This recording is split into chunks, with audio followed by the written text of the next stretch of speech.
अस्सलाम वालेकुम एवरीवन, कैसे हैं आप सब लोग? आई होप आप लोग सब खुश होंगे, मज़े में होंगे और अल्हम्दुलिल्लाह मियाँ खैर खैरियत से हैं। आज मैं घर के कामों से बहुत जल्दी फ्री हो गई थी, मेरे पास टाइम था और बच्चे वगैरह सब स्कूल गए हुए थे, हस्बैंड भी ड्यूटी गए हुए थे, तो मैं अकेली थी। तो मैंने बस सोचा था कि चाय बनाती हूँ 1 कप और एन्जॉय करती हूँ और अक्सर मैं ऐसे ही कर लेती हूँ, जब मेरे पास करने को कुछ नहीं होता, टाइम होता है, तो मैं आराम से बैठकर चाय एन्जॉय करती हूँ अपनी। और चाय की ऐड में जो लास्ट में बोलते हैं दिन की 1 कप चाय खुद के साथ हो जाए, तो बस वही मैं कर रही थी। अपनी चाय एन्जॉय करने के लिए मैं बहुत ज़्यादा एक्साइटेड थी और बस अब मैं क्योंकि मेरे पास टाइम था तो सुकून था, तो मैं बैठ गई थी चाय लेकर। लेकिन मेरा सारा जो सुकून था ना, मेरी जो चाय थी वो वेस्ट कर दी थी एक कॉल ने। 2-3 दिन से ना एक रॉन्ग कॉल आ रही थी मेरे पास, मतलब रॉन्ग नंबर से। और मतलब मैं बोल चुकी थी कि भई ये मेरा नंबर है और आप जिसको मतलब आप बुला रहे हो वो नहीं है। तो फिर वो आप उसने ये शुरू कर दिया था कि मुझे आपसे ही बात करनी है। अब मुझे इतना ज़्यादा गुस्सा आ रहा था कि मेरा सारा मतलब जो मूड था वो मेरा बिल्कुल ख़राब कर दिया था उसने।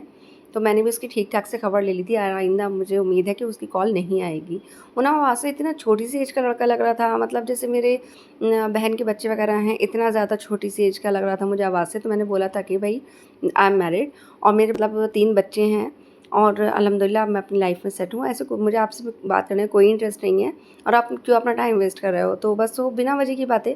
तो मेरी समझ में ये नहीं आता कि आजकल की जनरेशन को हुआ क्या है? जहाँ मतलब लाइफ़ इतनी स्ट्रगल का टाइम है कि अपना करियर बनाइए और अपने फ्यूचर पर फ़ोकस कीजिए।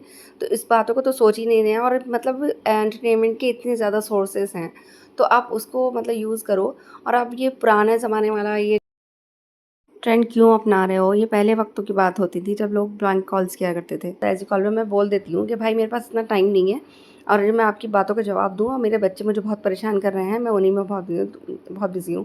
तो कॉल कट जाती, लेकिन ये तो अजीब सा इंसान था, जो भी था इतनी ज़्यादा मेरे पीछे पड़ गया था, लेकिन मैंने बहुत सही कर उसकी खबर ली थी कि तुम ही लोग होते, पहले की जो बातें होती थी वो होती थी कि एक औरत ही औरत के घर बर्बाद करती है। एक आपके जैसे मर्द होते हैं, आपके जैसे लड़के होते हैं जो मर्द ही मर्द का घर बर्बाद कर रहे होते हैं। एनीवेज़ क्या कर सकते हैं। अब मेरा मूड तो स्पॉइल हो ही चुका था, तो मैं वापस आ गई थी किचन में और मैंने बर्तन वगैरह जो धुले हुए रखे थे वो सब साइड किए, आटा गूँध कर रखा क्योंकि अब लंच की प्रिपरेशन करनी थी। और सब्ज़ी में आज बना रही थी भिंडी और सुबह जाते हुए हस्बैंड दे गए थे बच्चों के लिए मैंगोज़, तो बस मैंने इन्हें वॉश किया, फ्रिज में लगाया कि जब तक बच्चे आएँगे तो ठंडे हो जाएँगे। और अब इनका सीज़न भी ऑफ हो रहा है तो बहुत कम ही से आ रहे हैं मैंगोज़। और जैसे इनका सीज़न ऑफ हो रहा होता है, आने कम होते हैं, तो मुझे बहुत अफ़सोस होता है क्योंकि मुझे मैंगोज़ बहुत ज़्यादा पसंद है। और बस यहाँ बन हो गई थी भिंडी भी रेडी। फिर बच्चे आ गए थे स्कूल से, उन्हें खाना वगैरह दिया, हस्बैंड भी आ गए थे, हम लोगों ने खाना खिलाया। फिर बस उसके बाद मैं ये कपड़े वॉश किए थे सुबह, तो मैं बस इन्हें उतार कर ले आई थी और अब इन्हें जो प्रेस के हैं वो अलग रख दूँगी, जिन्हें प्रेस करना है। बच्चों की यूनिफ़ॉर्म अलग सेट कर दी थी मैंने। कपड़े ना बहुत ज़्यादा हो गए थे मेरे, क्योंकि मैं अगर एक दिन भी मैं छोड़ देती हूँ, टाल देती हूँ, तो मेरी मतलब समझिए जान को आ जाते हैं और ज़्यादा दुगने तिगने हो जाते हैं कपड़े। तो मोस्टली मैं यही करती हूँ, जल्दी-जल्दी धो लेती हूँ। लेकिन कभी ऐसा होता है कि हाँ मतलब मिजाज में थोड़ा लेज़ीनेस ये रहती है कि चलो कल लगाएँगे मशीन वगैरह। तो बस वही मेरे मतलब मेरे लिए सज़ा हो जाती है। इतने ज़्यादा कपड़े हो जाते हैं, बहुत से ज़्यादा। जब मैं कपड़े वगैरह ही सेट कर रही थी तो हस्बैंड मुझसे बोले थे कि ये बताओ तुम पिछले जन्म में कौन थी? मतलब एक शेफ़ थी या वॉशर वूमन थी या होम मेकर थी और या इवेंट ऑर्गेनाइज़र थी। तो मैंने हँसकर जवाब दिया था कि मैं वैसे तो इन बातों में बिलीव नहीं करती, मतलब अगले पिछले जन्म में बिलीव नहीं करती। लेकिन अगर मैं होंगी तो शायद मैं हाउसवाइफ़ ही होंगी, क्योंकि एक हाउसवाइफ़ में ये सारी क्वालिटीज़ होती हैं कि वो सारे काम बहुत अच्छे से कर लेती हो। इवन मतलब किचन का हो या घर का हो, क्लीनिंग का हो या कुकिंग का हो, कुछ भी हो, वो बहुत अच्छे से कर लेती है मैनेज सारे काम। और ना अगर मन लगाकर कुछ काम करो तो वो बहुत अच्छे से हो जाता है और किसी भी चीज़ को आप उकता कर करोगे तो वो काम बहुत मतलब आपके लिए बोझ बन जाएगा, कुछ भी। तो बहरहाल मैंने यहाँ पर हो गए थे मेरे सारे कपड़े सेट। आयरन वाले कपड़े मैंने अलग उठा कर रख दिए थे। बच्चों के कपड़े उनकी वार्डरोब में लगाए। और ना मुझे कपड़े मतलब धुलना तो आसान लगता है, लॉन्ड्री करनी आसान लगती है, लेकिन उनको जो अरेंज करना होता है, कपड़ों को उनकी जगह पर रखना होता है, ये मुझे सबसे ज़्यादा भारी काम लगता है और मैं इसको ज़्यादा टालती भी नहीं हूँ। अगर टाल देती हूँ फिर ये पड़े ही रहते हैं।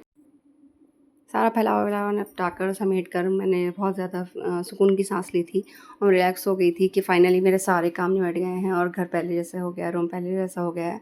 तो फिर बस शाम में रात में जाना था अम्मी के यहाँ, क्योंकि पापा जी की तबीयत ठीक नहीं थी, उनको मेडिसिन दिखानी थी। अम्मी की कॉल तो सुबह से आई हुई थी, लेकिन मेरा जाना ही नहीं हुआ था। इतनी धूप, इतनी गर्मी हो रही है कि बिल्कुल भी हिम्मत नहीं होती घर से निकलने की और ना मतलब घर में ही सुकून मिलता है। और मतलब फिर बच्चे भी स्कूल होते हैं तो बस मेरा आधा दिन इसी उसमें रहता है कि जब बच्चे आएँगे तब देखूँगी। फिर उसके बाद इतने ज़्यादा काम हो गए थे कि मेरी बस हिम्मत ही नहीं हुई थी निकलने की। बस मैंने ये सोचा था कि अब रात में जाऊँगी हस्बैंड के साथ। बच्चों को हमने घर ही छोड़ा हुआ था क्योंकि सुबह इनका स्कूल होता है बहुत अर्ली और फिर जल्दी जागना होता है इन्हें, तो इस हिसाब से जल्दी सोना भी पड़ता है। तो बस मैंने रमैसा को सुलाकर और फिर हम लोग आ गए थे। जब आपका मायका लोकल में हो तो आपके लिए बहुत बड़ी अपॉर्च्युनिटी होती है कि जब दिल चाहे आप अपने पेरेंट्स से मिल सकते हैं, अपनी शक्ल दिखा सकते हैं, उनकी शक्ल देख सकते हैं, उनसे मिल सकते हैं।